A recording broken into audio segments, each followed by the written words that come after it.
Hello, good evening, everybody. Selamat Tashidele. malam semuanya. Tashidele. And hopefully everybody well and stay safe. Thank you, Bande, for giving me this opportunity to share the Dharma. And let me do some prayer first. Semoga semuanya dalam kondisi sehat-sehat dan aman, dan terutama pada kesempatan ini Lamala juga mengucapkan terima kasih pada Bante yang telah memberikan kesempatan bagi beliau untuk berbagi dharma pada kesempatan ini. Jadi sebelum mulai, marilah kita akan melakukan sedikit puja ataupun doa-doa menurut versi Tantrayana. Sanje choda tsoje chonom la sanje barde nade chap sanje tagen chinye jepe sonam je dola pensere sanje do korkyo sanje choda tsoje chonom la sanje barde dane chap sanje dage chechi jepe sonam je dola pensere sanje do korkyo sanje choda tsoje chonom la sanje barde dane chap sanje dage chechi jepe sonam je Rola Bensra Sanje Robar Jo Ningi Chimbe Zode Nyame Sone Mola Chimbo Ngapjada Pekra Tarana Sento Sermedo Tomba Tukjen Jen La Samda La Parde Durjen Janwar Ke Chabda Lama Karma Ba Chankura Kunjen Jone Sike Bajra Yadan Namjara Maha Trile Kunje Sebo Wanjara Checho Kreche Chamber Namjaraze Jagabenda Dandar Mito Gijon Warando Parde Savela Maramboche Dake Javara Peme de Gone Country Chimbe Gone Jesant Kosondo Jengo de Zardo Sor Yonte Sanje Ganda Yana Yon Kadri Sanje Ganle Labengo Savela Manam La Sorwande Dasondra Velo Nachula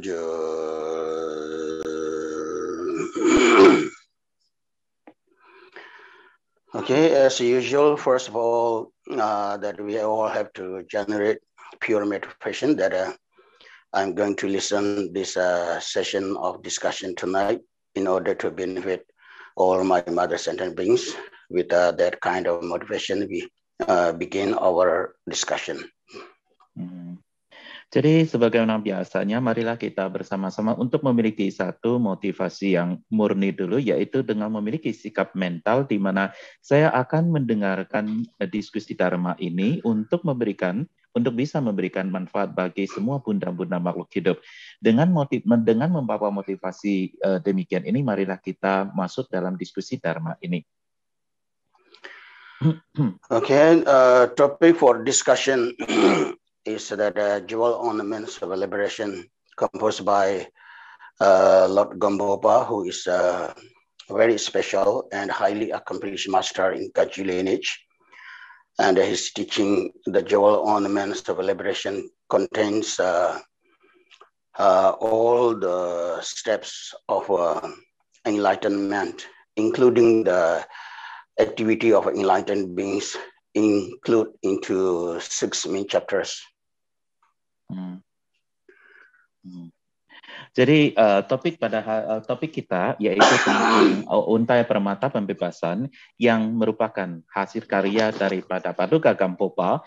Gampopa adalah merupakan seorang guru yang sangat istimewa dan juga seorang guru besar yang mempunyai pencapaian sangat tinggi sekali di dalam tradisi daripada Kagyu. Dan ajaran daripada Untai Permata Pembebasan ini telah mengandung semua langkah-langkah untuk mencapai pencerahan serta aktivitas-aktivitas, ya termasuk aktivitas-aktivitas daripada makhluk yang tercerahkan tersebut di dalam yang terkatup di dalam 6 bab.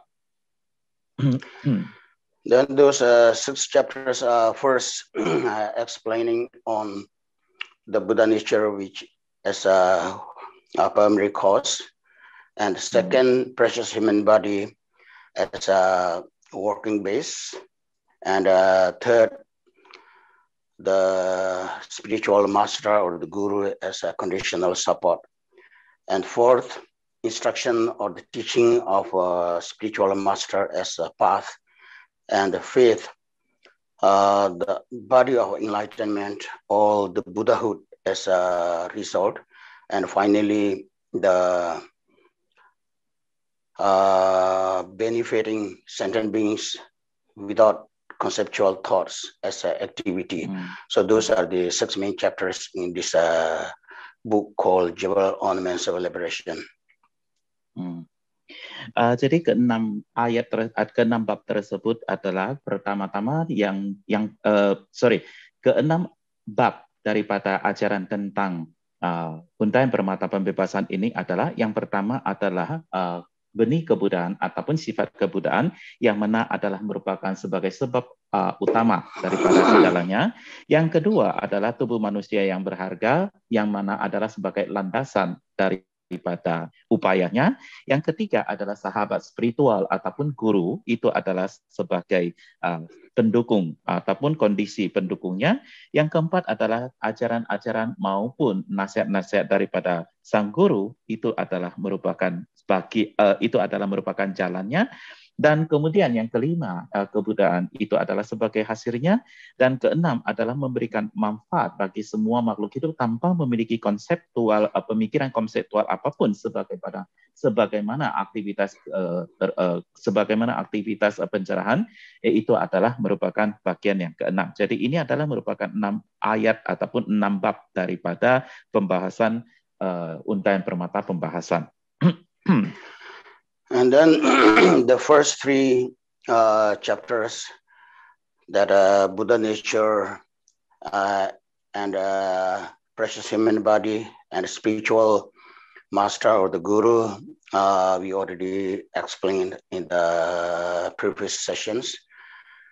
And then today we are still at the chapter 4, which is instruction or the teaching of a spiritual master, which is basically the main topic in this Jewel Ornaments of Liberation. Jadi 3 bab yang pertama yaitu benih kebudayaan ataupun sifat kebudayaan itu dengan tubuh manusia yang berharga serta sahabat spiritual ataupun guru, itu telah kita jelaskan di sesi-sesi sebelumnya. Dan kemudian kita hari ini masih berada pada bab yang keempat, yaitu bagian daripada instruksi ataupun ajaran-ajaran daripada sang guru, yang mana ini adalah merupakan, boleh katakan, inti daripada ajaran ini. And in this point, the number 4, the main topic that Gampopa teach us that introduce that we are still here in samsara. In the past, there's many Buddhas has come and gone, but we are not able to enlighten. It's because there's 4 obstacles. The first, being attached to this life, and the second, being attached to samsaric pleasures, and third, the being attached to self-peaceful state. And finally, not knowing the method to be enlightened.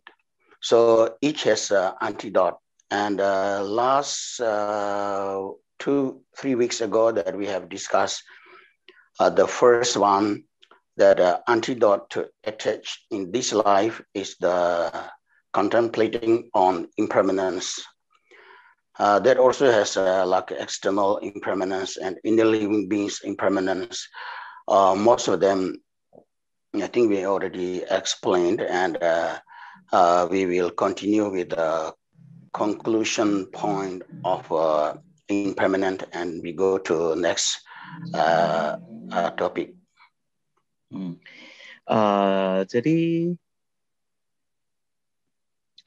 Jadi di dalam topik utama ini ya, yang Gampopa ajarkan di sini adalah poinnya di sini adalah bahwa kita semua masih berada di alam samsara ini, ataupun kita semua masih berada di samsara ini.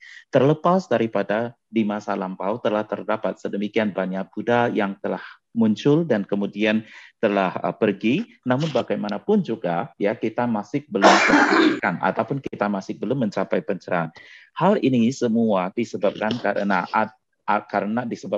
ada 4 kemelekatan. Yang pertama adalah kemelekatan pada kehidupan ini, yang kedua adalah kemelekatan pada kesenangan samsara, yang ketiga adalah kemelekatan pada kedamaian, ya mencari kedamaian diri, dan yang keempat adalah tidak tahu metode-metode untuk mencapai pencerahan tersebut. Dan masing-masing daripada kemelekatan ini pun ya terdapat penawarnya ataupun antidot yang untuk menawarkannya. Dan pada diskusi yang lalu atau minggu-minggu lalu, kita telah mendiskusikan bahwa untuk sebagai penawar daripada poin yang pertama, yaitu kemelekatan pada diri, adalah kita harus selalu merenungkan tentang ketidakkekalan tersebut. Dan pada saat kita berbicara ketidakkekalan tersebut, juga ada terdapat 2 kategori, yaitu ketidakkekalan di luar dan ketidakkekalan di dalam, yang mana secara keseluruhan kita telah mendiskusikannya. Dan pada hari ini kita mungkin akan memberikan sedikit konklusi ataupun kesimpulannya, dan kemudian kita akan lanjut dengan pembahasan berikutnya.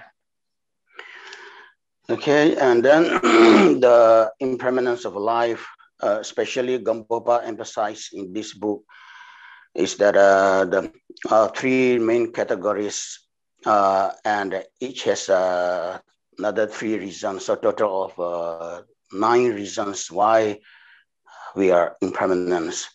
So first is that we will definitely die, and second, the time for death is not certain, and finally, there's nothing can help when death occurs.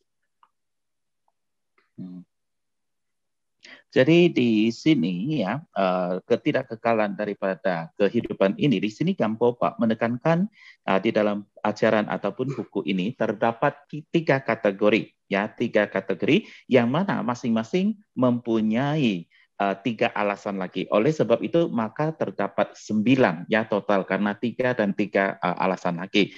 Di mana yang pertama adalah pertama, kita semua makhluk hidup itu pasti akan mati ataupun meninggal dunia. Yang kedua, masa kematian itu adalah tidak pasti. Dan yang ketiga, ketika kematian itu terjadi, maka tidak akan ada siapapun, apapun yang dapat menolong ataupun membantu kita. Okay, so first category that we will definitely die has 3 reasons. 3 logical reasons is that we will definitely die because there is no one in the past who has born and never die.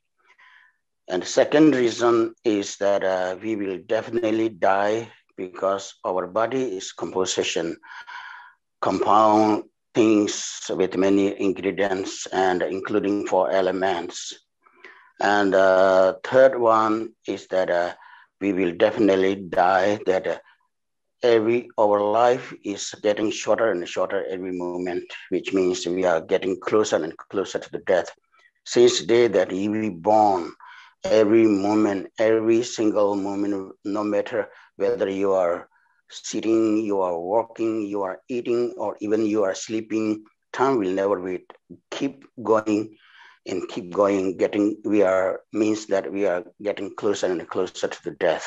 So those are the 3 first reasons why we will definitely die.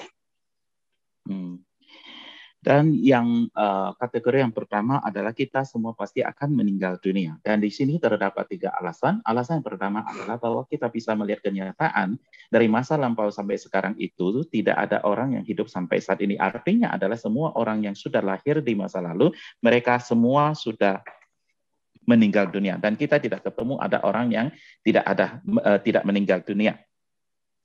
Yang kedua adalah karena tubuh kita ini adalah terdiri dari gabungan-gabungan unsur, ya, karena kita terdiri dari tubuh kita sendiri itu sebenarnya adalah terdiri dari gabungan-gabungan unsur dan sebab-sebab ya, yang membentuknya.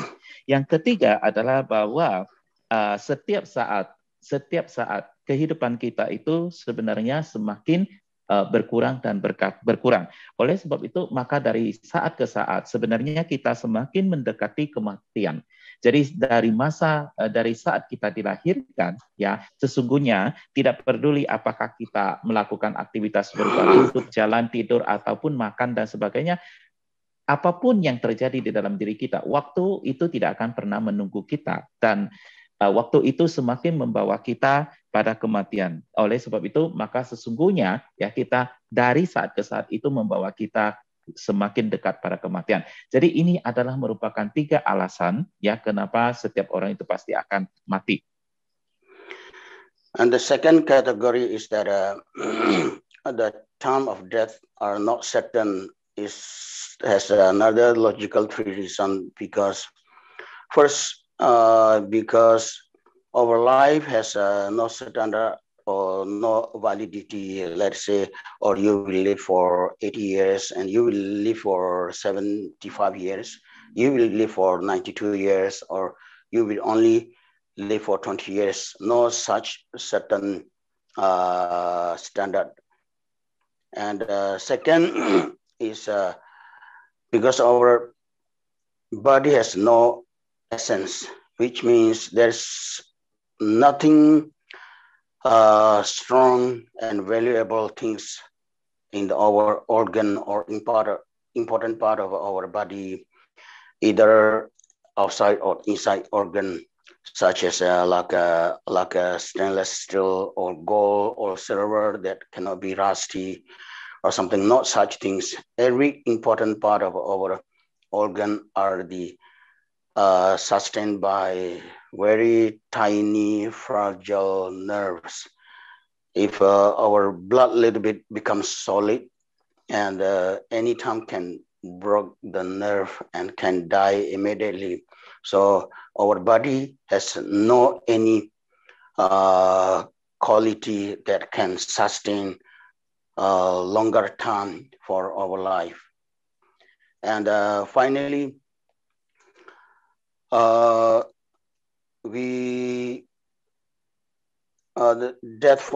time for death is not certain, because the condition to be death is too many. It's not necessarily that we will die when we get old, or it's not necessarily that we will die when we get sick, or anything can cause for death. Ya, kategori yang kedua adalah bahwa waktu kematian itu adalah tidak pasti. Ya, adapun alasan mengatakan waktu kematian itu adalah tidak pasti, adapun alasan kenapa waktu kematian itu adalah tidak pasti adalah karena kehidupan kita itu tidak mempunyai standar, artinya adalah usia kita. Kurun waktu kehidupan kita. Itu tidak ada satu standar yang mengatakan bahwa kita akan hidup sampai 80 tahun, 85 tahun, 92 tahun, atau kita hanya hidup sampai 20 tahun dan sebagainya. Jadi di sini tidak ada satu standar, ya, tidak ada satu batasan usia, tidak ada satu standar yang mengatakan bahwa seorang manusia itu bisa hidup berapa tahun ataupun sampai berapa tahun. Tidak ada. Yang kedua adalah bahwa sesungguhnya tubuh kita itu adalah tidak mempunyai satu esen ataupun inti yang mana memiliki sesuatu yang keras ataupun yang kuat yang bisa bertahan terhadap segala kondisi. Jadi kita bisa melihat kenyataan bahwa di dalam tubuh kita, di dalam organ-organ tubuh kita yang penting itu hanya didukung dan disupport oleh pembuluh-pembuluh kecil yang mana bila mana ada masalah di dalam darah kita, terjadi katakan penyumbatan di dalam darah dan sebagainya, maka secara otomatis ya fungsi organ akan tidak bekerja dan kita juga akan meninggal dunia. Dan oleh sebab itu, maka sesungguhnya di dalam diri kita tidak terdapat suatu organ apapun yang terbuat dari katakanlah besi, logam, emas, atau apa yang sangat kuat yang dapat bertahan, katakanlah ada jaminannya bertahan sampai berapa lama dan berapa lama. Yang ketiga adalah bahwa kondisi dan penyebab daripada kematian itu sesungguhnya adalah luar biasa banyaknya. Jadi seseorang itu meninggal dunia atau mati tidaklah semata-mata disebabkan karena usia tua, penyakit, dan sebagainya. Terdapat sedemikian banyak penyebab-penyebab yang bisa membawa kematian bagi seseorang. And those are the method that how we can contemplate. And then if we seriously contemplate, we're deeply thinking of this. So there's how many people are dying by motorcycle accident or car accident or any other sicknesses. Now that we can know the amount of death by corona is because whoever die corona, they will report to the government, they will announce. But other these deaths are, there's no report and there's no like a calculation for announce, right? Otherwise, other death by other causes are the more than this corona death. So in thinking of this, then we have to know that these things can come to us anytime. That it is not that when we are ready, it just come, or nobody will be ready on that day when that day comes. We always expecting we live some longer, and until when death come in the right in front of us. Just like last week that China flood, there's one lady wrote not her experience, right? When she captured in the train and water until come to the wrist of the body, and then many people calling home and asking for, telling them for bank account number, a password, safety box number, all those things. So that might be come to us anytime without ready. So this is something that if we understand, then we will grow some urgency within us for the practice.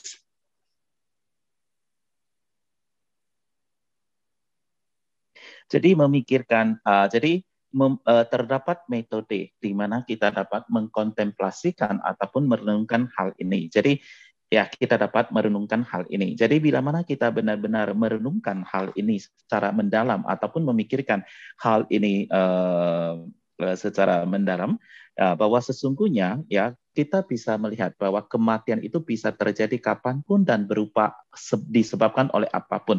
Sesungguhnya di luar sana terdapat sedemikian banyak kematian-kematian yang disebabkan oleh katakanlah kecelakaan, misalnya kecelakaan lalu lintas dan sebagainya, yang disebabkan oleh penyakit-penyakit lain selain daripada corona. Pada saat ini kita semua mengetahui bahwa jumlah yang disebabkan oleh jumlah kematian yang disebabkan oleh corona setiap hari berapa orang, ya hal ini disebabkan karena pemerintah selalu melaporkan setiap harinya berapa orang yang meninggal dunia sebagai akibat korban daripada corona tersebut.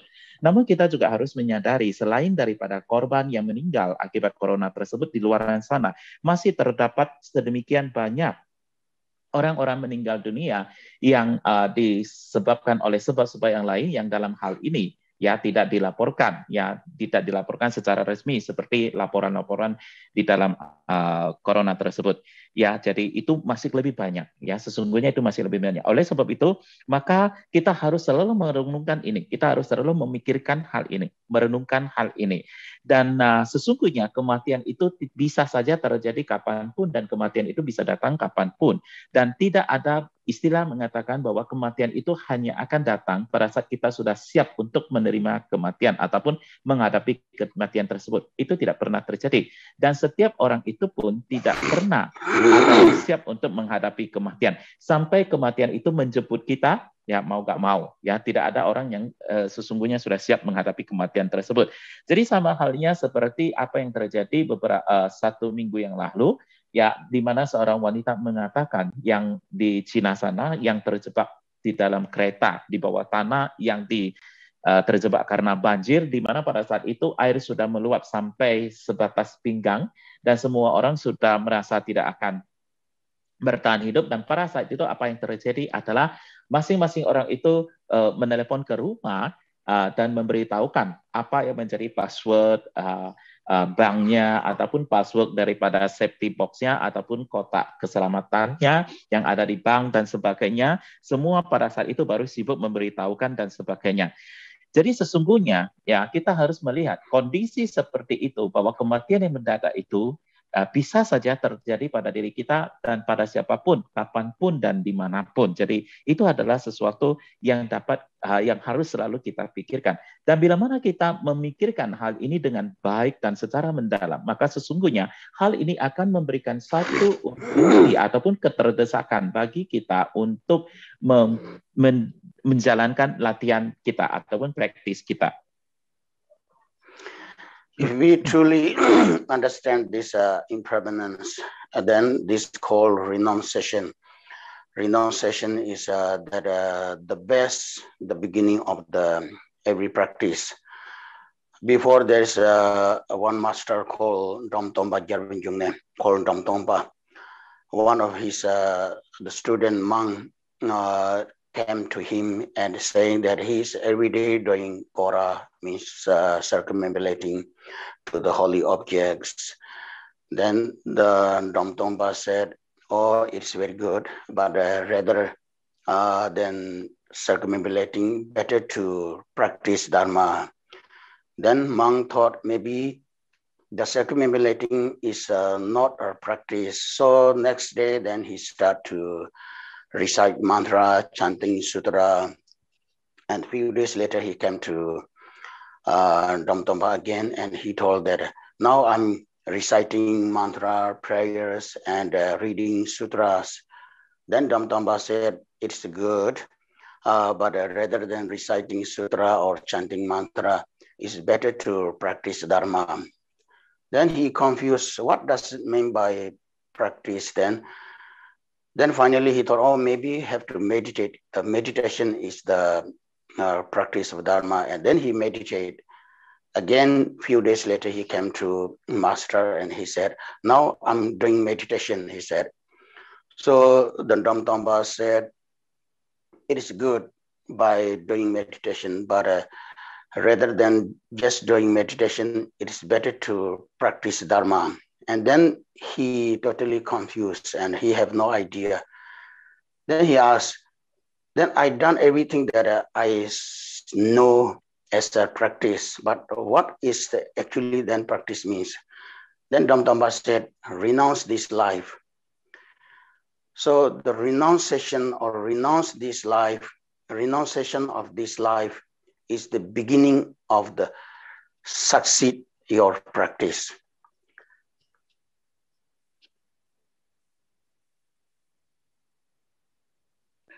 Jadi bila mana kita benar-benar dapat mengerti ya ketidakkekalan ini, maka kita akan mencapai satu kondisi yang disebut sebagai pelepasan. Ya, jadi pelepasan ini sesungguhnya adalah merupakan satu latihan yang terbaik.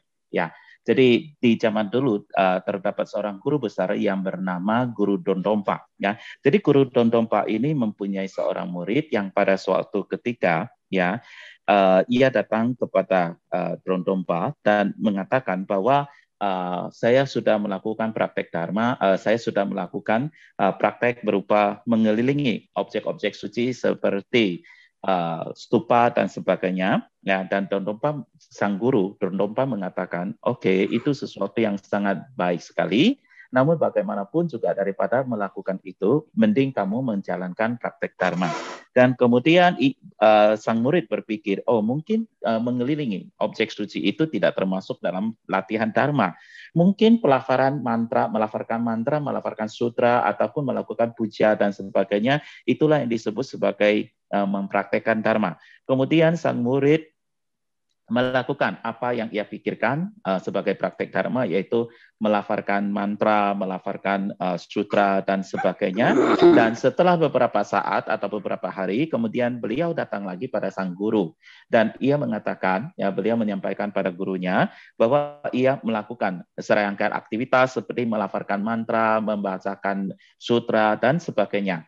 Dan sang guru kembali lagi mengatakan adalah sangat bagus sekali untuk membacakan mantra, untuk membacakan sutra dan sebagainya, tetapi lebih baik adalah mempraktekkan Dharma. Lebih baik lagi adalah mempraktekkan Dharma. Dan pada saat itu beliau sudah bingung, apa sih sebenarnya mempraktekkan Dharma tersebut?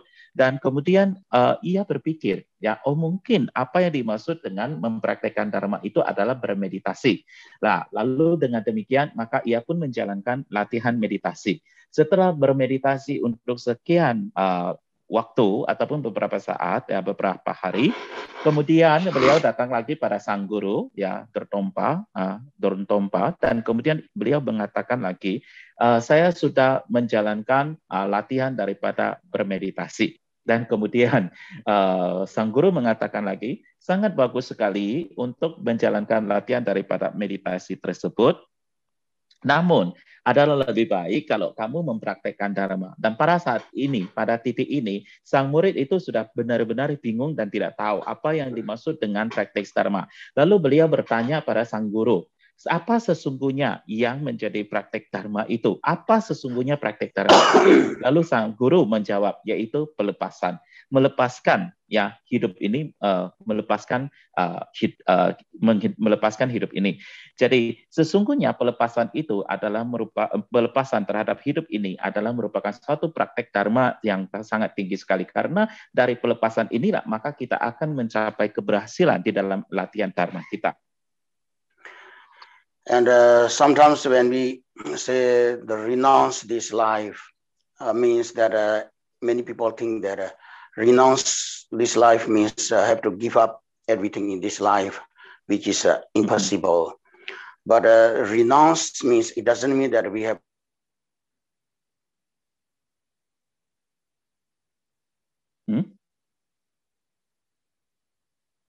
already have a husband, wife, we already have children, we already have a business, and we already have a job, and we already have a responsible for the family or society. So you cannot give up all those. What does it mean by renunciation or renounce this life means? Don't attach.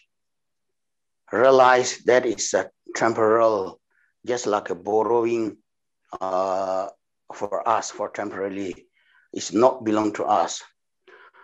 Like one of the Dalai Lama reincarnation, Kalsang Jamso, I don't know which number reincarnation, but he's very famous on the practicing impermanence, renunciation.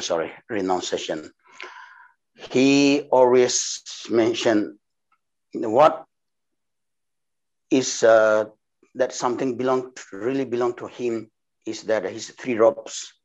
Other than that, nothing is belong to him. All are he borrow from others.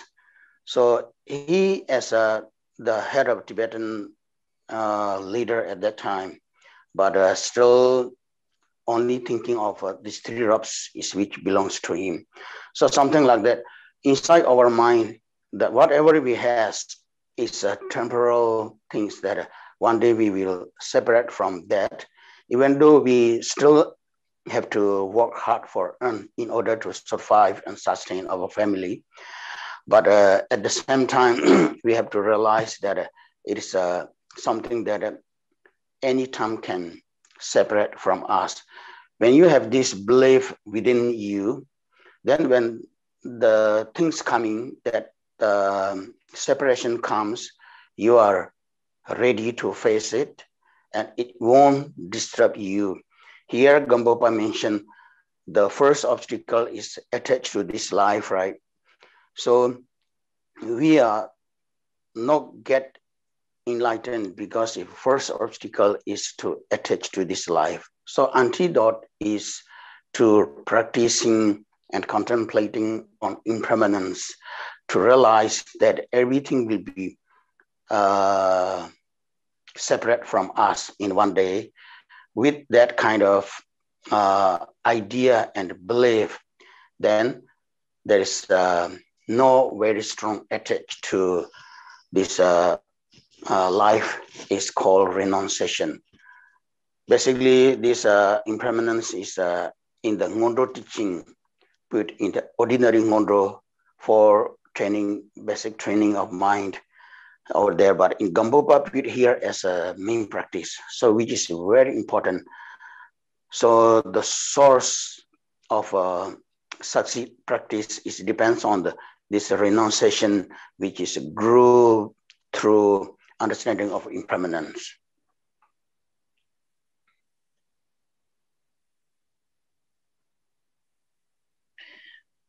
Jadi kadang-kadang ketika kita mengatakan melepaskan ataupun pelepasan pada hidup ini, maka banyak sekali orang yang mempunyai pengertian yang salah ataupun memiliki satu pengertian yang salah di mana menurut mereka melepaskan kehidupan ini artinya adalah meninggalkan segala-galanya dalam kehidupan ini. Ya, tetapi sesungguhnya tidaklah demikian maksudnya. Jadi kita semua memiliki, ya mungkin memiliki keluarga, memiliki pasangan hidup kita, memiliki anak-anak, memiliki tanggung jawab terhadap mereka, memiliki pekerjaan, memiliki bisnis, serta memiliki tanggung jawab terhadap masyarakat sosial dan sebagainya. Jadi kita tidak bisa semata-mata hanya meninggalkan semuanya ataupun melepaskan semua begitu saja. Itu bukan arti daripada pelepasan di sini. Jadi apa yang dimaksud dengan pelepasan di sini adalah jangan melekat terhadap segala hal tersebut. Jadi kita harus menyadari bahwa segala sesuatu yang kita miliki, apapun itu, sesungguhnya hanyalah bersifat sementara. Nah, sebenarnya bersifat sementara dan itu akan terpisah dari kita ataupun lepas dari tangan kita kapanpun juga yang tidak kita ketahui. Dan salah satu reinkarnasi daripada Dalai Lama, ya tidak pasti ya Dalai Lama yang keberapa, yaitu Kelsang Gyatso, di mana beliau itu adalah merupakan pemimpin tertinggi di Tibet. Namun apa yang beliau katakan bahwasanya apa yang benar-benar menjadi sorry ya saya ulangi. Jadi salah satu reinkarnasi daripada Dalai Lama yaitu Kelsang Gyatso. Ya tidak tahu pasti Dalai Lama keberapa, dan beliau itu adalah seorang yang sangat terkenal di dalam latihan daripada renunciasi ataupun latihan pelepasan ini. Jadi beliau itu benar-benar dapat melepaskan segalanya dan selalu mengatakan bahwa apa yang beliau benar-benar miliki hanyalah 3 jubah yang ada di dalam tubuhnya itu, yang ada di tubuhnya itu. Selain daripada itu, semuanya itu berupa pinjaman saja. Ya, semua itu berupa pinjaman saja. Jadi kita bisa bayangkan bahwa sesungguhnya beliau itu adalah merupakan seorang pemimpin tertinggi di Tibet sana. Ya, walaupun demikian, ya bahwa beliau menyadari ataupun beliau merasakan bahwa sesungguhnya yang beliau miliki itu hanyalah 3 jubah tersebut. Ya, kenapa? Ya, kenapa? Jadi kita harus menyadari bahwa apapun yang kita miliki pada saat ini, apapun yang kita miliki pada kehidupan ini, sesungguhnya ya suatu hari kita pasti akan kehilangan itu semua ataupun melepaskan kita semua. Jadi ya mungkin saat ini kita bekerja untuk keluarga kita, mungkin pada saat ini kita bekerja untuk kehidupan kita dan sebagainya, itu sah-sah saja, gak masalah. Namun bagaimanapun juga kita harus menyadari bahwa segala sesuatu itu, segala apa yang pun kita kerjakan, apapun yang kita miliki saat itu, suatu ketika itu akan terpisah daripada kita. Suatu ketika itu akan lepas daripada tangan kita. Oleh sebab itu, maka kita tidak boleh melekat padanya. Jadi dengan memikirkan demikian, maka ia benar-benar akan membawa kita pada satu pelepasan ataupun pemikiran pelepasan. Jadi kenapa dikatakan bahwa sampai hari ini kita masih belum bisa mencapai pencerahan ataupun kita masih belum mencapai pencerahan, disebabkan karena kita masih melekat pada kehidupan ini, disebabkan karena kita masih menggenggam pada kehidupan ini. Dan sebagai antidotnya, maka kita harus berkontemplasi ataupun merenungkan tentang ketidakkekalan daripada segalanya dan menyadari bahwa segala sesuatu itu suatu ketika akan terlepas dari diri kita, suatu ketika akan hilang ataupun lenyap daripada diri kita. Nah, dan ini dari diri kita. Dan oleh sebab itu, maka janganlah melekat pada apapun di dalam kehidupan ini. Janganlah melekat pada apapun yang kita miliki. Jadi inilah yang disebut sebagai pelepasan tersebut. Dan ajaran mengenai pelepasan ini di dalam sebenarnya di dalam Ngondro ataupun di dalam ajaran Panca Prayoga ataupun ajaran dasar itu ada dijelaskan ataupun diajarkan di dalam bagian latihan umum, 4 latihan umum. Ya, 4 latihan umum di sana dijelaskan tentang pelepasan ini ataupun diajarkan tentang pelepasan ini. Namun di sini Gampopa meletakkan ajaran tentang pelepasan ini sebagai ajaran utama di dalam Uttaya Permata Pembahasan ini. Karena apa? Karena pelepasan ini sesungguhnya adalah merupakan sumber keberhasilan daripada latihan kita. Jadi bila mana kita bisa melepaskan, tentunya kita juga akan dapat berhasil di dalam latihan kita untuk mencapai pencerahan. Okay, once we have this renunciation in our mind through understanding of impermanence, then the next is contemplating on the next life or future lives, which is only can help by practice Dharma. So because of understanding of impermanence of this life and the renunciation, thought of the renunciation, so we will come to the preparation for the next or the future lives, which is the Dharma practice. That's why in the four Dharma of Gampopa has the first is mind turned into the Dharma, or mind goes to the Dharma, which is a true renunciation. Then the second Dharma turned into the path will coming next. Even though this four Dharma of Gampopa is not in this book, but that is in other his teaching. But the steps, how he teach people is more or less same. Even this jewel ornaments of liberation, the main point of the step that he show here is also according to four Dharma of Gampopa.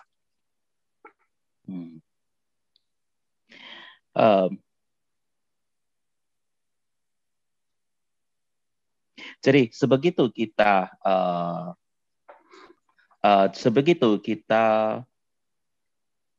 memiliki pelepasan itu di dalam batin kita, sebegitu kita memiliki pelepasan di dalam batin kita dengan melalui saya tata bahasanya lagi.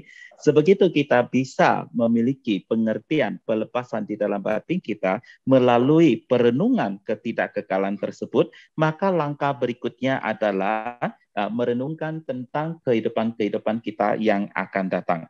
Di mana setelah kita merenungkan tentang ketidakkekalan ini, berarti kita mempersiapkan sesuatu di kehidupan-kehidupan yang akan datang. Dan untuk kehidupan kita yang akan datang ataupun kehidupan-kehidupan kita yang akan datang itu, maka kita menyadari bahwa sesungguhnya apa yang dapat membantu kita untuk ke sana ataupun untuk kehidupan-kehidupan kita yang akan datang itu hanyalah Dharma. Selain daripada Dharma, tidak ada apapun yang dapat melindungi ataupun memberi bantuan kepada kita. Jadi disebabkan karena kita mengerti ketidakkekalan ini, maka kita mempersiapkan ataupun melakukan persiapan kepada persiapan untuk kehidupan kita yang akan datang. Itulah sebabnya di dalam ajaran 4 Dharma Gampopa ini adalah diajarkan di dalam bagian yang pertama, yaitu batin mengarah pada Dharma. Batin mengarah pada Dharma. Jadi batin mengarah pada Dharma ini adalah sesungguhnya kita merenungkan semua ini, jadi kita mempersiapkan untuk kehidupan-kehidupan yang akan datang. Barulah berikutnya adalah Dharma menjadi sang jalan. Jadi walaupun 4 Dharma di dalam ajaran Gampopa ini sesungguhnya tidak ada di dalam ajaran Untayan Permata Pembebasan ini, namun bagaimanapun juga kedua ajaran itu, poin-poin ajaran daripada keduanya itu adalah sama. Ya, jadi poin-poin ajaran daripada 4 ajaran Dharma Gampopa dan poin-poin ajaran di dalam Untayan Permata Pembebasan itu sesungguhnya tidaklah jauh berbeda. Langkah-langkahnya hampirlah sama. Okay, so that is the first antidote to first obstacle to be enlightened, which is being attached to this life. Until here, we left here, and the next, the antidote to attach to samsaric pleasures is the antidote is the suffering of samsara and the law of karma in the next antidote.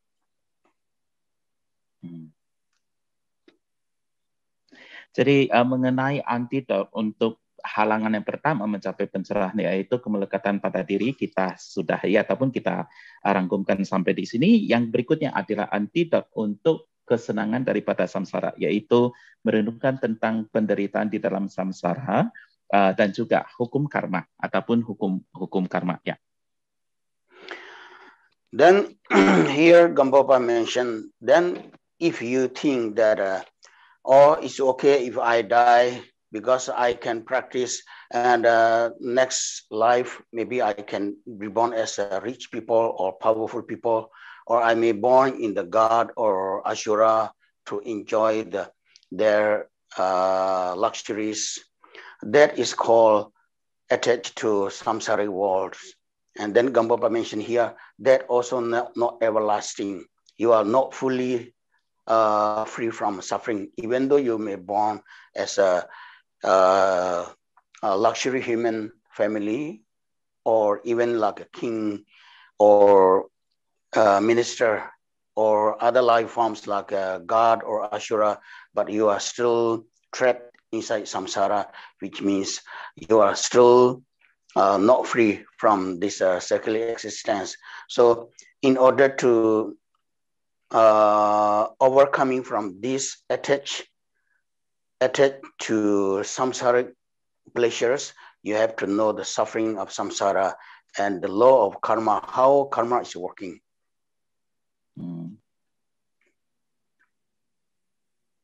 Jadi bila mana kita berpikir bahwa mungkin ya saya sudah mempraktekkan dharma, jadi mungkin saja ya saya yakin di kehidupan yang akan datang saya akan dilahirkan dengan kehidupan yang lebih baik, terlahirkan di keluarga yang kaya, kemudian mungkin saya juga dilahirkan sebagai seorang yang mempunyai jabatan yang tinggi, posisi yang tinggi, atau mungkin saya akan dilahirkan di alam yang lebih tinggi seperti alam dewa, alam asura, ataupun apapun itu alam lebih tinggi yang dimana saya akan menikmati daripada kenikmatan di sini, di sana. Satu hal adalah bahwa sesungguhnya hal-hal demikian ini disebut sebagai kemelekatan pada kesenangan samsara. Kita harus mengetahui bahwa kesenangan-kesenangan di dalam alam samsara itu, ya walaupun seberapa senang kita lahir di alam manapun, di dalam alam samsara itu sebenarnya kita masih belum terbebaskan daripada lingkaran keberatan ini ataupun samsara ini. Bahkan katakan kita terlahirkan di dalam suatu keluarga kerajaan, kita dilahirkan sebagai seorang raja, kita dilahirkan sebagai seorang menteri, atau kita dilahirkan sebagai seorang dewa dan sebagainya. Namun ya kita masih belum bebas daripada samsara ini. Kita masih melekat, kita masih berputar di dalam alam samsara ini. Jadi inilah yang disebut sebagai kemelekatan pada kesenangan samsara ini. Dan antidot untuk melepaskan diri daripada kemelekatan pada kesenangan samsara ini adalah kita harus merenungkan pada penderitaan alam samsara ini dan juga hukum karma. Okay, so here Gampopa explained the suffering of samsara is that every samsaric beings have three types of suffering, which is called pervasive suffering, and suffering of change, and suffering of suffering. So first, this pervasive suffering is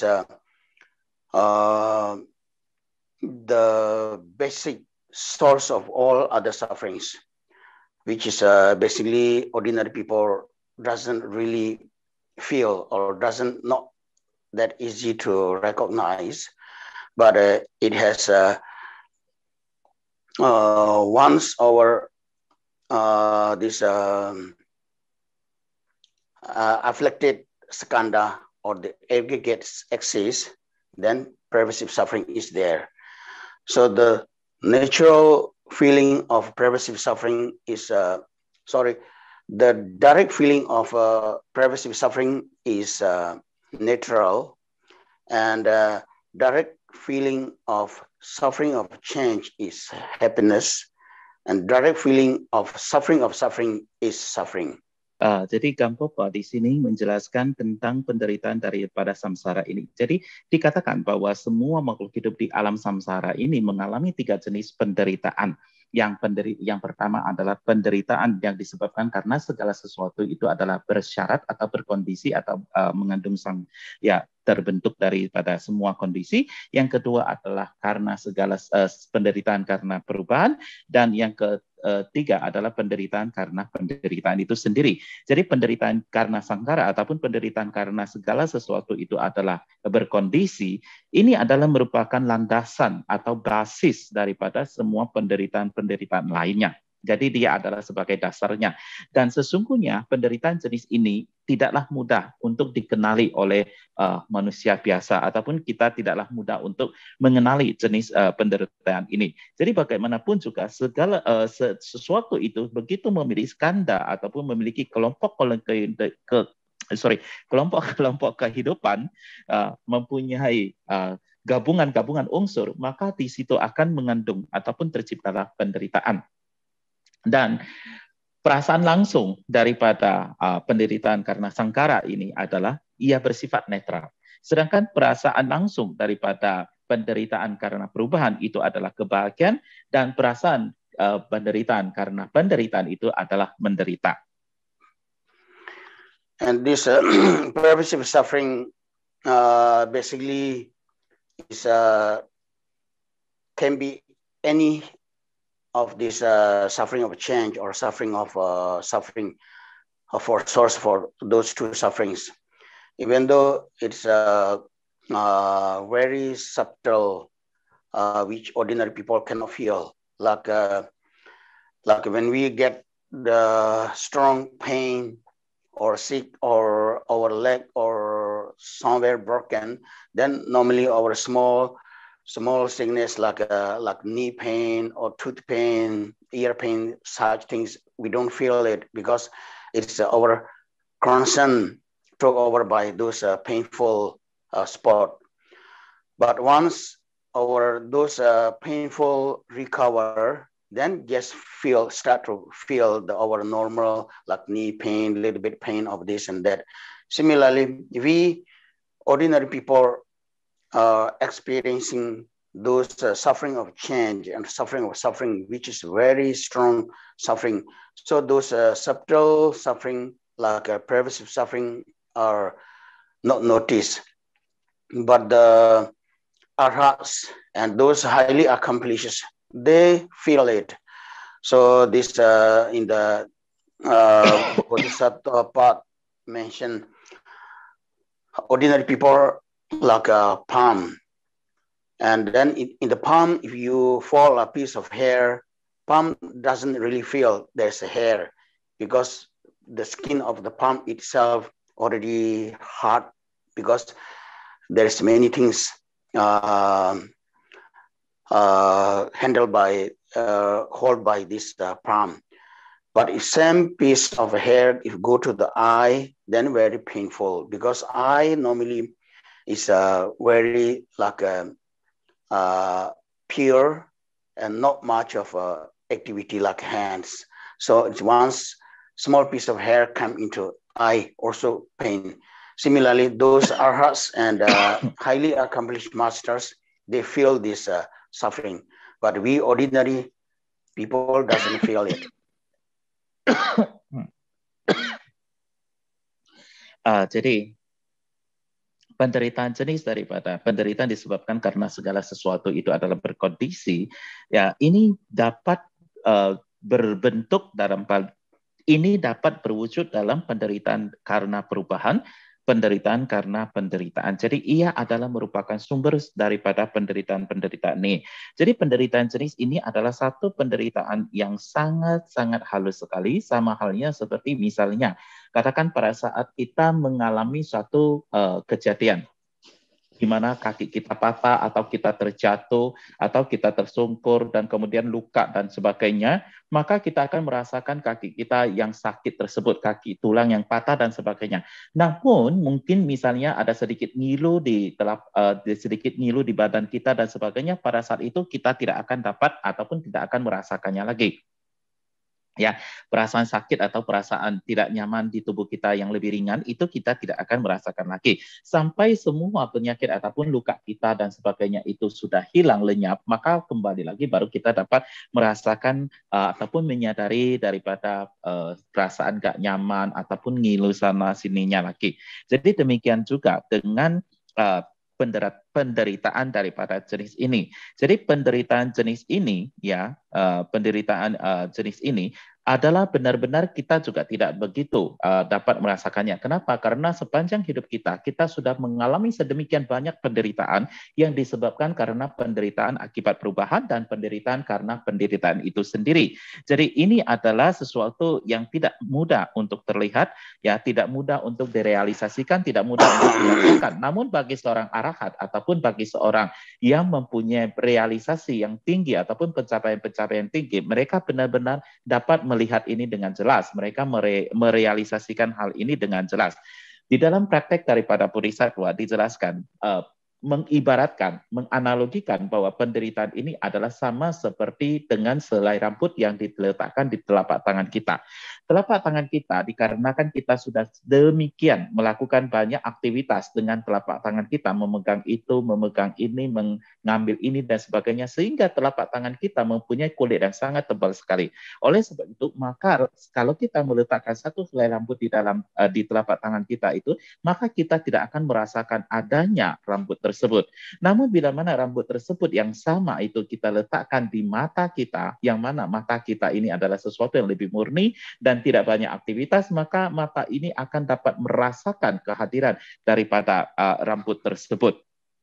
Ya, jadi sama halnya dengan penderitaan jenis ini. Penderitaan jenis ini bukan tidak ada, tapi sebagaimana manusia biasa, karena kita sudah mengalami sedemikian banyak penderitaan akibat perubahan dan juga penderitaan itu sendiri, maka kita tidak dapat merasakannya. Namun bagi seorang arahat ataupun bagi para arahat ataupun mereka yang mencapai pencapaian sangat tinggi, mereka akan menyadari dan juga mengetahui, melihat penderitaan jenis ini dengan nyata dan jelas.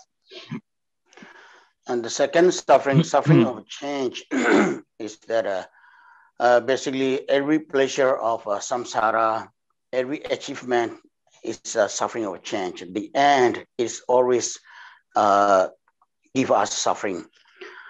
Let's say when we carry something very heavy into our right shoulder and go to somewhere far distance, and then later on our shoulder very painful, and then we move to left shoulder, then feel like a relief and feel like comfortable, and it's a kind of a happiness. But if you keep go through, you will pain again, and same suffering will experience later. Similarly, like every activity, every pleasure of samsaric things, like when we hungry, we keep eating. It's very like comfortable, very happy, very nice. But then if keep eating non-stop, then later fall, then later stomach ache, then we'll get sick, and all those, it becomes suffering. Even though beginning of when you start to eat is already shift to another suffering. Just like you are shaving carrying high, heavy things into right shoulder, move to left shoulder. It doesn't mean you directly feel happiness, but it is simply you are moving, shifting your suffering, previous suffering, to the second suffering. There's nothing is called happiness. So all the samsaric pleasures are subject to change, and finally it becomes source of suffering. Jadi yang berikutnya atau yang kedua adalah penderitaan karena perubahan. Jadi pada dasarnya semua kesenangan, semua pencapaian di dalam alam samsara ini, ya, itu akan memberikan kita penderitaan pada akhirnya. Jadi akhir daripada semua kesenangan itu sebenarnya adalah merupakan penderitaan. Jadi sama halnya kita ibaratkan di sini adalah seperti misalnya kalau kita membawa satu beban kita pikul ya, satu beban di pundak kita, kemudian kita melakukan suatu perjalanan yang jauh, dan dengan memikul beban yang sangat berat di pundak kita, katakanlah pundak kanan, Lalu kita jalan-jalan untuk beberapa saat, maka kita akan merasa sangat sakit, merasa sangat berat sekali di pundak sini. Ya, kita merasa sangat menderita sekali di pundak kanan tersebut. Maka oleh sebab pada saat itu kita akan memindahkan beban ini ke pundak kiri kita. Dan pada saat kita memindahkan beban ini ke pundak kiri kita, maka pada saat itu kita merasakan suatu kelegaan, suatu kenyamanan, suatu kebahagiaan, di mana kita tidak menderita lagi. Namun apa yang terjadi adalah sebegitu kita berjalan tidak jauh kemudian, beberapa saat lagi, maka disinilah yang sakit, inilah yang akan mengalami penderitaan, inilah yang akan mengalami suatu katakanlah ketidaknyamanan dan sebagainya. Contoh yang kedua adalah sama seperti misalnya kita lapar, kita makan. Waktu kita lapar, kita makan, itu rasanya itu sangat enak sekali, rasanya itu sangat nyaman sekali, rasanya itu sangat bahagia sekali. Tetapi begitu kita makan terus, maka kita akan merasa kekenyangan dan kemudian kita juga mungkin akan sakit dan sebagainya. Oleh sebab itu, maka sesungguhnya segala sesuatu itu akan berakhir dengan penderitaan. Jadi semua aktivitas-aktivitas di dalam kehidupan kita atau di dalam alam samsara ini sebenarnya itu adalah hanya merupakan suatu shifting dari satu penderitaan ke penderitaan lain. Jadi pada saat kita melakukan satu aktivitas, ya itu berarti adalah kita menggantikan satu kondisi penderitaan ke kondisi yang lain. Jadi artinya adalah di sini kita mengakhiri penderitaan, berusaha mengakhiri penderitaan, sebenarnya kita memulai penderitaan di posisi ataupun di sisi yang lain. Ya, jadi sama halnya kita memindahkan, ya sama halnya seperti yang tadi kita pikul. Kita membebaskan penderitaan di sisi kanan kita ini sebenarnya kita justru meletakkan mengawali penderitaan di sisi bahu kiri kita ini, ya. Jadi oleh sebab itu maka kita harus menyadari bahwa semua ya kebahagiaan di dalam alam samsara ini selalu berubah dan selalu akan menjadi subjek daripada perubahan dan selalu mengalami penderitaan, berakhir dengan penderitaan. And then more tangible suffering of change that we experience every day, like while we are enjoying food, sometimes have food poisoning, we get sick, or sometimes when we like dancing or exercise, like both can turn into the suffering. Sometimes when we going to sightseeing, drive to like beautiful place, suddenly get accident. This kind of many things that are from the happiness immediately turn into suffering. There's many tangible suffering of change we experience. Dan yang lebih jelas lagi, contoh yang lebih jelas, yang lebih nyata lagi di dalam kehidupan sehari-hari kita adalah contohnya kita makan makanan dan kemudian kita kena racun makanan. Jadi pada saat awal kita menikmati makanan tersebut dan akhirnya kita keracunan makanan menyebabkan kita penderitaan. Ada pada saat kita sedang bersenang-senang, menari-nari, ataupun kita melakukan olahraga, berjalan, berlari, dan sebagainya. Dan pada saat itu terjadi, katakanlah ya, jatuh dan mematahkan tulang kaki kita dan sebagainya. Jadi satu kondisi kebahagiaan berubah menjadi kependeritaan. Atau katakanlah pada saat kita pergi berjalan-jalan ataupun pergi wisata dan pada saat itu terjadi kecelakaan dan sebagainya. Jadi ini adalah suatu hal yang sangat nyata yang dapat kita lihat secara nyata di dalam kehidupan kita, yang mana dari satu momen kebahagiaan tiba-tiba berubah menjadi momen penderitaan. Okay, then the last one, the suffering of suffering is that we actually easy to understand that which experienced by every beings in six realms. Gampopa here described starting from hell, but I go through very short one, is quite long here. But anyway, the hell that according to the teachings that hell has like 8 hot and 8 cold hair, so 16, and there is a neighboring hell, and here mentioned in Tibetan called Nyensewa, but here mentioned occasional hell. I don't know what does it mean, but maybe in English call like that. So total of these 18. Those 18 hells starting from Yangsu, called Tibetan called Yangsu. Here I found in dictionary mentioned reviving hell, which means that hell already die, there's a sound coming alive, immediately alive, and kill again, and immediately life like that. That is the highest hell, which is the lessest, most what we call less suffering of the all hells. Then go down to down, keep down and down, getting the suffering are getting stronger and stronger. Dan kemudian yang terakhir adalah penderitaan karena penderitaan. Jadi ini adalah sesuatu yang jauh lebih mudah untuk kita mengerti dan dialami. Sesungguhnya ini dialami oleh setiap makhluk hidup yang ada di 6 alam kehidupan ini.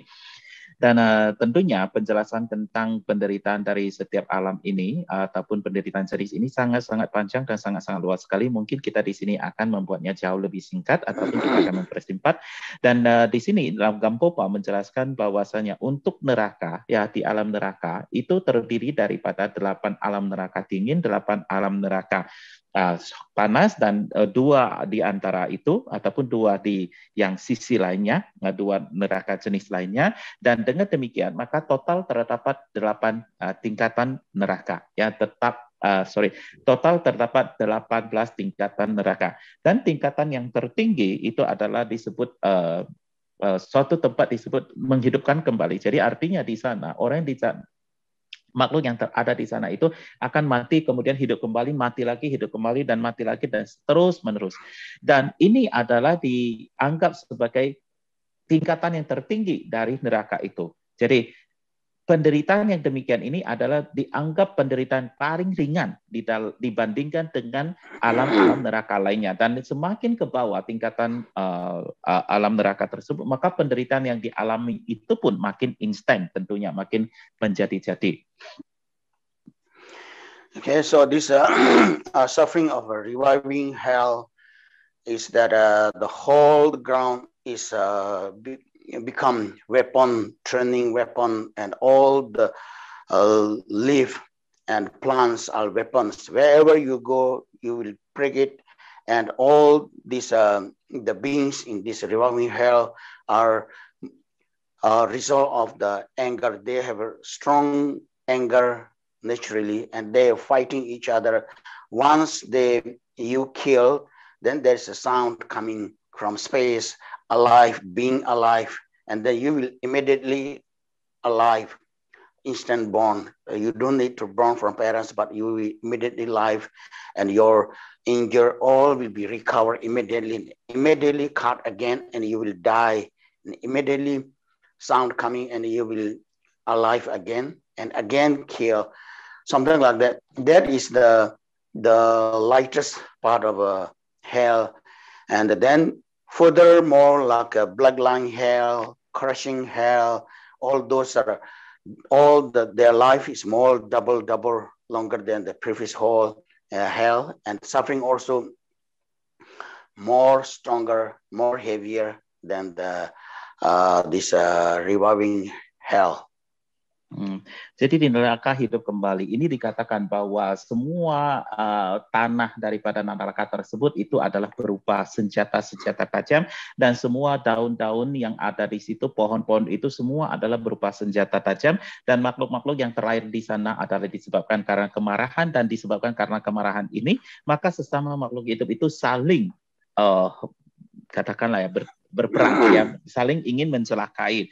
Dan begitu makhluk ini dicelakai, dibunuh, maka begitu ia mati, dari langit itu akan ada suara hidup kembali. Dan begitu dengan suara hidup kembali, maka makhluk tersebut itu akan hidup kembali. Dan semua luka, semua masalah itu sembuh, ya, semuanya hilang.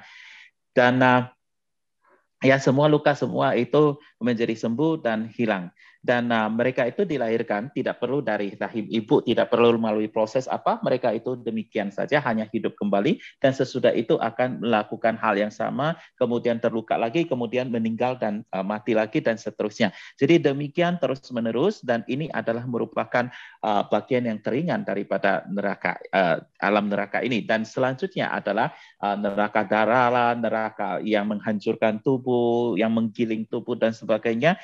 semakin ke dalam, dan dari tingkatan yang satu ke tingkatan yang berikutnya, itu masa kehidupan pun akan semakin panjang, dan penderitaan yang dialami pun akan semakin intens dan semakin hebat, dan neraka yang disebut sebagai neraka menghidupkan kembali ini masih dianggap sebagai neraka yang paling ringan di antara yang lainnya. Okay, so for the next suffering of hell, maybe we don't continue here. Anyway, hell is very famous, so most of people have an idea how the suffering of hell. And then the second lower realms, the hungry ghosts, suffering of hungry ghosts. There is normally hungry ghosts suffer by 3 obscurations: that external obscuration, inner obscuration, and general obscuration for food and drink. Dan untuk penderitaan alam neraka ini kita tidak akan jelaskan lebih lanjut lagi, dan kiranya semua orang itu pasti akan lebih kurang mengerti penderitaan alam neraka ini, karena inilah suatu topik yang sangat terkenal dan sering dibahas. Dan kita lanjut lagi ke penderitaan yang alam kedua, yaitu tingkatan kedua, yaitu alam hantu kelaparan. Jadi alam hantu kelaparan ini pada umumnya mengalami 3 jenis penderitaan diakibatkan oleh 3 jenis halangan, yaitu halangan eksternal, halangan internal, dan halangan umum untuk memperoleh makanan dan minuman. So hungry ghosts normally result of stealing and also like stinginess. So the beings there normally many years they don't find any food or drink. Very hard to get food. In the Buddha's life story, there is I think many stories that you may know about. Anyway, many years they never can get food or drink. Even like those highly qualified masters, when they're doing like a sur or dedication of even saliva or any like dirty things, if they dedicate, some may receive, but it's very hard to receive. Dan makhluk yang terakhir kan di alam hantu kelaparan itu adalah disebabkan karena mencuri ataupun karena kekikiran, ya, kepelitan, rasa pelit, dan oleh sebab itu mereka lahir di sana. Dan makhluk yang lahir di sana itu akan sangat sulit sekali memperoleh makanan. Mungkin ada yang lama sekali, untuk bertahun-tahun mereka tidak dapat memperoleh makanan dan mereka tidak dapat memperoleh minuman. Dan bahkan dikatakan bahwa pada saat seorang guru besar melakukan puja sur ataupun melakukan persembahan berupa kotoran seperti ludah mereka dan sebagainya, itu pun mungkin sebagian dapat menerimanya. Sebagian saja yang dapat menerimanya. And then this hungry ghost with external obscuration is that when they see something like food or water from far, and then their body very weak, try to get there with so much of effort, and once they reach there, sometimes it turns like blood or these dirty things, or sometimes protected by army, so they won't get. Dan para hantu kelaparan ini, mereka yang disebut ataupun yang dikategorikan sebagai halangan di luar itu adalah kadang-kadang ketika mereka melihat makanan ataupun minuman air, contohnya adalah kemudian mereka berusaha untuk menjangkau ataupun mendapatkan makanan minuman tersebut. Ya, mereka berusaha keras karena tubuh mereka itu sangat lemah dan sebagainya. Namun pada saat mereka sudah bersusah payah sampai di sana, kadang-kadang semua makanan dan minuman itu berubah menjadi darah, berubah menjadi segala sesuatu yang menjijikkan, dan bahkan kadang-kadang itu dijaga oleh pengawal-pengawal atau penjaga yang sangat kuat. And hungry ghost with inner obscuration is that even though sometimes they manage to get something to eat or drink, but because of the physical form is like their throat or neck is very tiny, like just like a hair of horsehair piece of hair from the horsehair is a little bit thicker than ordinary our hair, but it is still hair, very thin. So the hungry ghost, their neck is just like size of a piece of hair from the horse tail. And then their stomach is very big, like container. And the legs and feet are very thin, like just like a grass. So even though they manage to get something to eat, it's very difficult to go in. Their mouth is just like a hole of the needle for sewing machine or sewing. So mouth very small, like a needle's hole, and then throat very thin, like a hair from horsetail. So even though sometimes you may get something to eat or drink, but very hard to go in from the mouth. Even it can go from the mouth, but go from throat to fill the stomach like a container is very hard. Dan hantu kelaparan ini, kalau kita berbicara tentang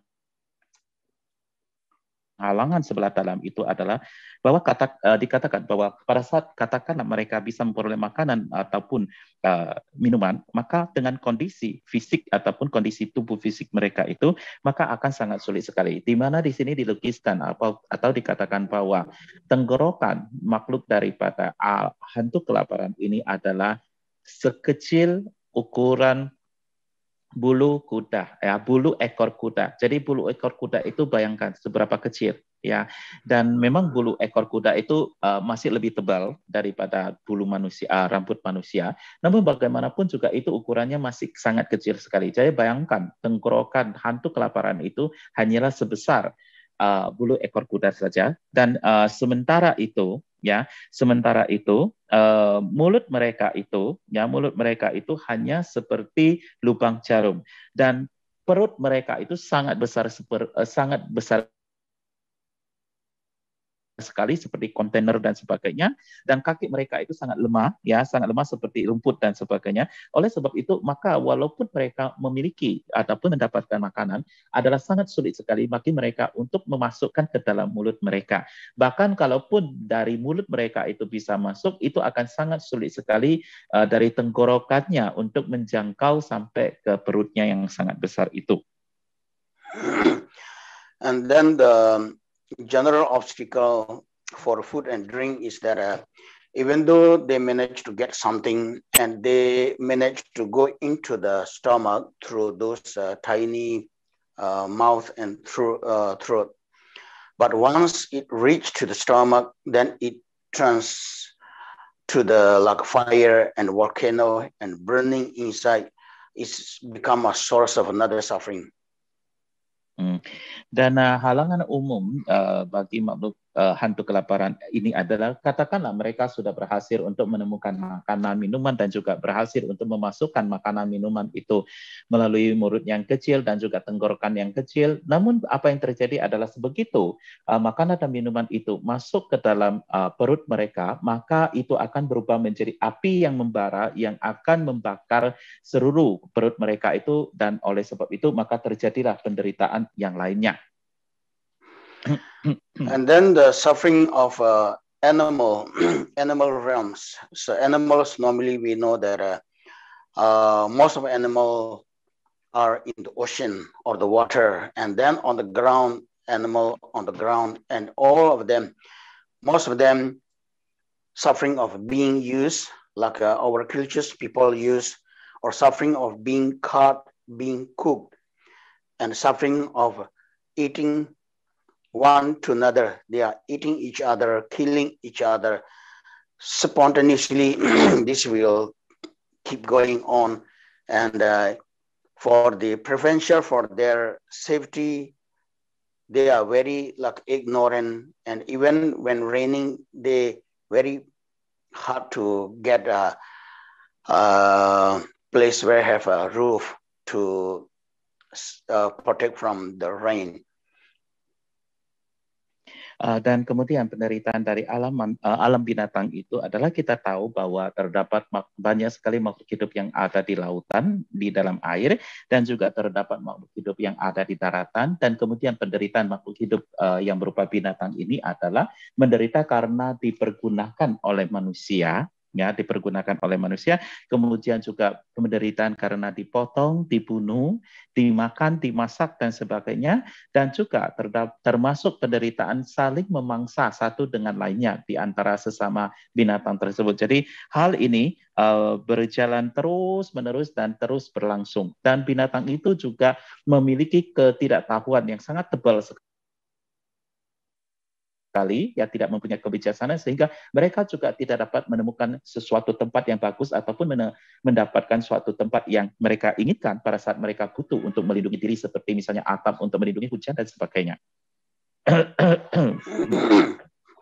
And then the next suffering of human, I think we all know, generally there's 4 major sufferings: suffering of birth, suffering of old age, suffering of sickness, and suffering of death that everybody face. And beside that, then the suffering of things that you wish to obtain, you cannot get, suffering of things that you are afraid to be happen, will happen, suffering to be separate from your loved ones, and suffering of the enemy that you doesn't wish to meet, you will meet with them. And this kind of many major and minor sufferings that I think human suffering mostly we all knows.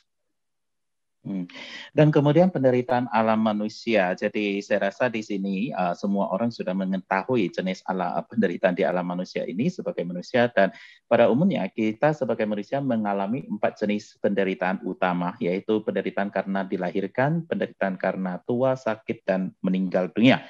Di samping daripada penderitaan yang demikian ini, juga kita mengalami penderitaan seperti misalnya tidak dapat mencapai apa yang kita inginkan, kemudian mengalami sesuatu yang kita tidak harapkan ataupun yang tidak kita inginkan, kemudian berpisah dengan orang yang dicintai, bertemu dengan orang yang tidak kita senangi, dan sebagainya. Jadi semua ini adalah jenis-jenis penderitaan yang mungkin kita semua sudah dapat mengetahuinya, atau kita semua sudah tahu dengan baik. And then the next, this Ashura and Deva sufferings. Normally Ashura god is they reborn thereby the result of jealousy, left result of jealousy, they're born there. So they're naturally, their character is very jealousy. And then they're jealous with God, and they always fighting. Of course, when fighting with God, then they always lost. And then finally, this when dying, before they die 7 days before, then they know where they will be born, because they enjoy their facility there through receiving their good karmas, and now mostly left with those bad karmas. So the next life, they will definitely be reborn into lower realms to experience, use their bad karmas. So God also like that. God doesn't have this suffering of fighting loss, but the suffering of this 7 days before when they die, then they start to smell their body. They start to live with the friends will left them. Then they will, the more serious one is they will know that, well, they will be born after die. And then they will suffering for 7 days. 7 days is, 1 day is 500 years of the human right. So then right after death, they will reborn in lower realms. Those are the suffering of Ashura and Deva gods. Dan penderitaan di alam Asura dan alam Dewa adalah demikian. Penderitaan di alam Asura, kita tahu bahwa makhluk terlahirkan di alam Asura adalah disebabkan karena iri hati ataupun cemburu. Oleh sebab itu, maka sifat daripada para asura itu adalah selalu cemburu. Mereka selalu iri dan cemburu dengan para dewa, dan oleh sebab itu maka mereka akan selalu berperang dengan para dewa. Dan yang menjadi masalah adalah mereka akan selalu kalah ditaklukkan oleh para dewa, dan mereka akan terbunuh dalam peperangan tersebut. Dan sebelum mereka mengalami kematian, maka mereka akan tahu di mana mereka itu terlahirkan. Jadi pada dasarnya karena mereka terlahirkan di alam sana disebab sudah menikmati fasilitas-fasilitas yang dihasilkan daripada karma baik. Oleh sebab itu yang tersisa saat ini adalah karma-karma buruk. Dan oleh sebab itu maka selanjutnya mereka akan terlahirkan di alam buruk ataupun alam rendah, akan mengalami penderitaan. Oleh sebab itu mereka akan mengetahui kemana selanjutnya mereka akan dilahirkan, dan mereka itu akan sangat menderita sekali selama 7 hari itu. Demikian juga dengan alam dewa. Jadi alam dewa juga mengalami hal yang sama. Cuma di sini adalah mereka tidak akan mengalami kekalahan melawan dengan asura. Namun pada saat 7 hari menjelang kematian, mereka juga akan mengalami penderitaan yang amat sangat, di mana tubuh mereka itu sudah mulai mengeluarkan bau tidak enak, kemudian teman-temannya juga sudah mulai meninggalkan beliau, dan kemudian lebih serius lagi mereka akan tahu di alam mana selanjutnya mereka akan dilahirkan dan mengalami bagaimana penderitaannya dan seterusnya, dan selama 7 hari mereka akan mengalami penderitaan ini. Dan kita harus mengetahui bahwa 7 hari di alam dewa itu adalah 1 hari alam dewa adalah 500 tahun di alam manusia. Jadi kira-kira 3.500 tahun lamanya mengalami kondisi yang demikian ini. Okay, so those are the suffering of samsara, and those sufferings come from where there is always cause and condition. Without cause and condition, there won't be such a life form or the suffering. So those cause and condition is created by ourselves. So that is a law of karma. We'll come to maybe next session. Tonight I think already time up. Dan kemudian itulah yang dikenal sebagai penderitaan daripada samsara ini. Jadi penderitaan dari samsara ini asalnya dari mana? Ya, kita harus ketahui bahwa segala sesuatu itu pasti ada sebab-sebabnya. Apa yang menyebabkan daripada penderitaan-penderitaan ini? Sesungguhnya penderitaan-penderitaan ini disebabkan ataupun diciptakan oleh diri kita sendiri. Diciptakan melalui apa? Disebabkan melalui karma kita. Jadi inilah yang kita kenal sebagai hukum karma itu. Jadi untuk hari ini rasanya kita sampai di sini saja karena waktunya juga sudah sampai waktunya. Jadi kita akan lanjut lagi pada sesi berikutnya di kemudian hari.